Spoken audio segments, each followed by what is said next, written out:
आज वडोदरा के नए मेयर का नाम सामने आया है और नए मेयर के तौर पर गीताबेन मकवाणा ने चार्ज संभाल लिया है। वडोदरा महानगर पालिका की बड़ी कचहरी पर वडोदरा के नए मेयर और पहले नागरिक गीताबेन मकवाणा ने आज अपना पदभार संभाला। तब उन्हें फूलों का हार पहनाते हुए, मिठाई खिलाते हुए, गुलदस्ता देते हुए, शुभकामनाएं देते हुए वडोदरा शहर के राजनीतिक अग्रणी पहुंचे थे। तब आपको बता दें कि वडोदरा के नए मेयर की अगुवाई में पहली सामान्य सभा का भी आज पालिका की बड़ी कचहरी पर आयोजन हुआ था, जिसमें 12 जितने स्थायी समिति के सदस्यों के नाम भी घोषित किए गए थे। तब इस दौरान अपक्ष और कांग्रेस के काउंसिलरों की ओर से नए पदाधिकारियों को शुभकामनाएं दी गई थी और शहर के मसलों को जल्द से जल्द सुलझाने की मांग भी इस दौरान इनकी ओर से साझा की गई थी। तब आपको बता दें कि कांग्रेस के काउंसिलर आशीष जोशी की ओर से बताया गया था कि 13 के शुभ दिन पर 13 नंबर के मेयर वडोदरा शहर को मिले हैं, जिससे कि अच्छे कामों की वडोदरा शहर में शुरुआत होगी और उसी के साथ उनकी ओर से वडोदरा शहर में बढ़ रही पानी की समस्या को सुलझाने की मांग साझा की गई थी। तो वहीं कांग्रेसी काउंसिलर तीर्थ ब्रह्मभट्ट की ओर से भी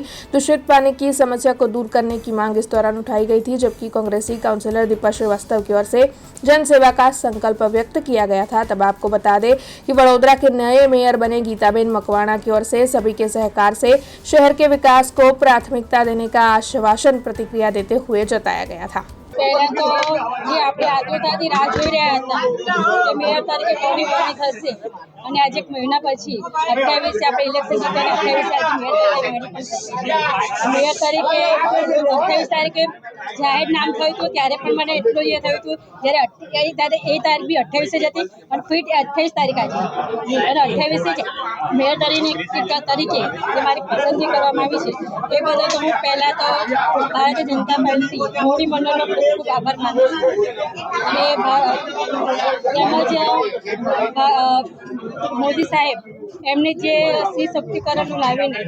મહિલા તરીકે જે અનામતનું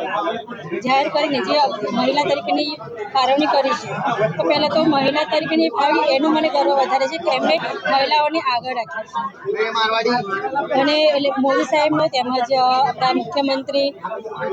ભૂપેન્દ્રભાઈ પટેલ અને આપણા સીએમ નાયક મંત્રી હર્ષભાઈ સંઘવી તેમજ